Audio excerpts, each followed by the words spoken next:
Welcome to another week of CBS 17's Black and Blue Huddle. I'm Casley Sims, joined by Alyssa Ray. And we got a lot to talk about today. The Panthers are on a roll. They bring a 4-game win streak into their bye week. And on a week that is supposed to be about resting, resetting, getting back to it, they're faced with a dilemma. Yeah, they are. Kyle Allen is the first quarterback in NFL history to win his first 5 starts and not throw an interception. Has he had fumbles? Yes, he's working on those. But the national media has brought a lot of attention to this dilemma. Of course, they're actually talking about it more than the Panthers are. They don't want to talk about it yet. Cam Newton has not returned to practice. Reports were out saying he would after the bye week. Coach Rivera did not confirm that, and this is what he had to say. I mean, the problem with it is, Cam has epitomized, what we asked of him of being a captain.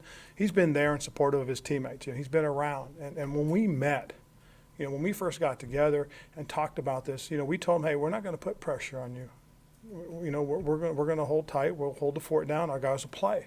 So until, he's 100%, until he's ready to roll, we're not going to address it. I mean, he's done everything we've asked. And, and people have been, well, how come he's not been around? He's been around. We just don't want him standing on the sideline for 4.5 hours, for no reason. I mean, we're good people. Cam's a very good person. I got a lot of respect for him. He's got a lot of respect for me. It's just a relationship, It has nothing to do with who's playing, who's practicing, who's rehabbing. Those are all storylines. Those are all headlines for the TV. Me and Cam have a great relationship.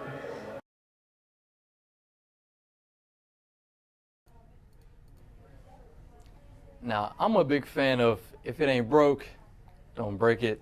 I mean, the Panthers are 4-0 with Kyle as a starter, but I know Cam can still play in this league. He can still get wins, things like that. Do the same things that Kyle are doing. The Panthers proved last week that they can win without stars like Christian McCaffrey showing up. DJ Moore, Curtis Samuel, Greg Olsen, they're all eating. Defense, crazy, getting sacks. I mean, it's ridiculous. I want to see Cam Newton 100% healthy. Yeah. I don't think he has been 100% healthy for a while now. And I think Kyle Allen has bought him time to get 100% and to return to the field. And I think once we see a healthy Cam, that's when they can make that decision. But I did sit down with an expert, our NFL insider, Mark Thomas, and asked him about the quarterback dilemma. And also, they lost their first 2 games, won the next 4. And I think the obvious answer, what's changed, Mark's thinking what we're thinking too.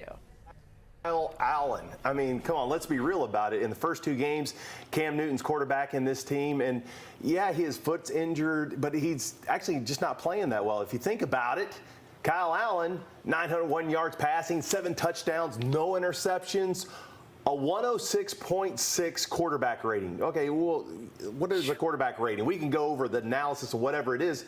Just means your quarterback's playing well when it's over 100. Cam Newton was 71 in his first 2 games. And to be real about it, Cam Newton's never been over 100 in his entire career as the quarterback of the Carolina Panthers. Kyle Allen's playing at a very high level and not turning the football over. So, I think with a good defense and the fact that you've got a really good running game, that's why this team was undefeated under Kyle Allen. Yeah, and we'll have much more on those 2 quarterbacks in this conversation. But first, does this bye week come at a bad time? They have so much momentum. Is there such a thing as a bad time for a bye week? No, because when you're playing football. I saw that coming. Yeah, exactly. When you're playing football, it hurts. You're in a lot of pain, and you just cannot wait for a break, some time off, to be able to sleep in your own bed, sleep in and rest, be around your family and recover, recoup. So, look, I've always thought, and coaches feel the same way, the later in the season you get that bye week, the better. It's a little bit early than I would have liked it, but it's never at a bad time. This team is winning, and they are hot right now, but that doesn't really change. You just kind of learn as what you're doing well, and you're healthier going into your next game, which, of course, is the 49ers, which is a good team. Yeah, big game there. Excited for that one. A lot of changes in the offseason with the addition of Brian Burns, Gerald McCoy, Trey Boston, and others. This defense finally seems to be getting in sync. Do you think they'll be able to be successful moving forward? Oh, no question. And a lot of it has to do with not only personnel changes, which you mentioned, but also this defense going from a 4-3 defense to a 3-4 defense. Why is that so important? Well, first of all, if you look at the better defenses in the NFL, they're all 3-4 defenses with the New England Patriots, Baltimore. Look, this team has to accentuate what it is really good at, and that's linebacker play. Luke Kuechly leading the NFL in tackles. Shaq Thompson, they're good defensive players at the linebacker position, and a 3-4 defense allows those 3 down linemen to set up these guys to make plays. And look, when your linebacker play has been as good as these guys have been, the reality is that back secondary, they can make some plays. Yeah, and they've certainly been fun to watch with their takeaways and their sacks. The question everyone's talking about, though, the possibility that Cam Newton returns after this bye week. How do you think the coaches will approach their quarterback dilemma, considering Kyle Allen has been so consistent thus far? Well, if I had a crystal ball and I could see the future and say this is what's going to happen, I would say Kyle Allen is your starter. He's got to be the guy. But that's easier said than done because, look, Cam Newton is the leader of this team. Mm-hmm. He's the guy that everybody points to and says, look, you're going to build a team around this guy. Now, that being said, Kyle Allen has been playing really good. And if you want to build this team or let this offense be Christian McCaffrey, then okay, Kyle Allen can continue playing. He's going to go on the road and play against the 49ers.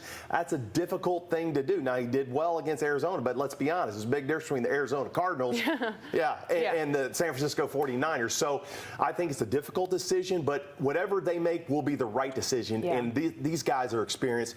One of the older teams in the league, the Carolina Panthers, they'll stand behind their decision.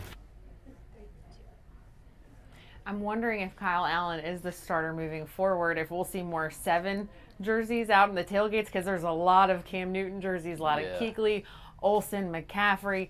Haven't seen a Kyle Allen jersey yet. I'm sure they're out there. I have not seen them in tailgates, and we get around in those tailgates. Yeah, and there will still be a lot of Cam Newton jerseys, regardless if he starts or not. Cam a lot of fans people out there love Cam Newton. Yes, they do. And if you've been to a football game, college, NFL, you know that the tailgate experience is crazy. Our Chris Clark caught up with some guys and some fans who just did it well with the food at the tailgates. Check it out. Due to the development of Charlotte, all the growth that's happening, and these lots are becoming a dime a dozen. We just moved from a few blocks over here over to this lot about 3 years ago, and now our lot owner has sold this lot again.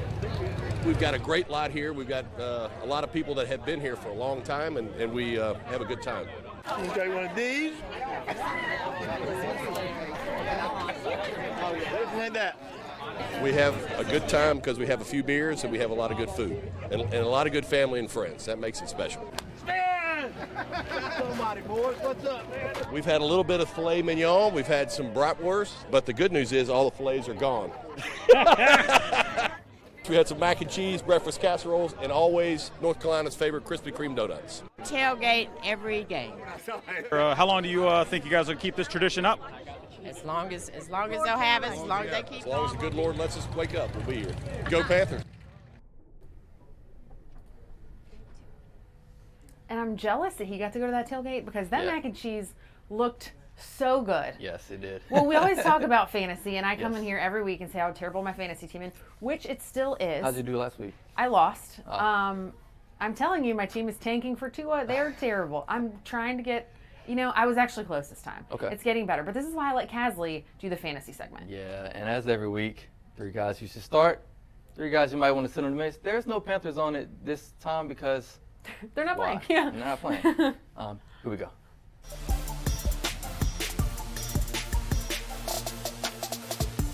First up, Jacksonville Jaguars quarterback Gardner Minshew. Minshew mania has kind of died down a bit, given the Jaguars' up and down performances, but Minshew has proven that he can play in this league. The Jaguars will get the Bengals, who have been getting torched defensively all season. It's sort of like the Bengals have become a punching bag for the rest of the league.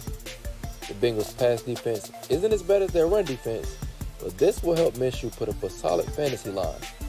Backfield mate Leonard Fournette is among the top rushers in the league, and the Bengals will have to respect that, opening up passing lanes for Minshew.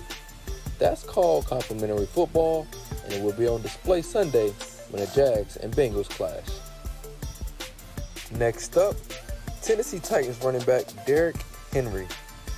I personally own Derrick Henry in a weekly fantasy football league, but have refused to touch him in daily fantasy sports. His output has just been too unpredictable. Henry's the kind of guy that will get you 100 rushing yards one week and then bomb it in the following games. In fact, that has already happened this year. he's certainly a boom or bust running back. This week, he'll get the Chargers, who have allowed a 200-yard rushing game this year and nearly gave up another one in Week 5. That's just unacceptable, but enticing to choose against. Henry, who is almost totally touchdown dependent, will most likely find some wiggle room against this Chargers defense and make fantasy owners everywhere, including myself, very happy. Last but not least, Los Angeles Rams wide receiver Robert Woods. Robert Woods put up a donut in the receptions column last week and has been inconsistent to this point this season. Part of that is due to inconsistent play from his quarterback and star running back. Another part is due to the Rams having 3 wide receivers, including Woods, who could start on any team in the NFL. The Rams get the Falcons this week, who have been just horrible this season on both sides of the ball. Their secondary has allowed 7 TDs to receivers who line up wide. Woods runs 61% of his routes on the outside. The Falcons have also allowed the second most fantasy points to receivers this year. So shouldn't that be more than enough to make sure Woods is a part of your fantasy teams this week? I think so.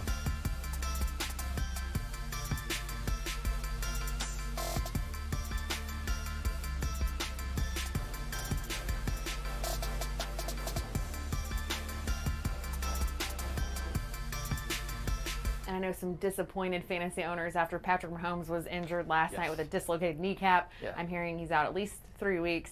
So I'm sure a lot of people are checking their fantasy, making some moves for next week. Yeah, I think it'll be longer, especially if they keep winning. I don't know if they will with the way the team is set up, but hey, Patrick Mahomes, big loss for the Chiefs. Yeah. So we'll see how they do going forward.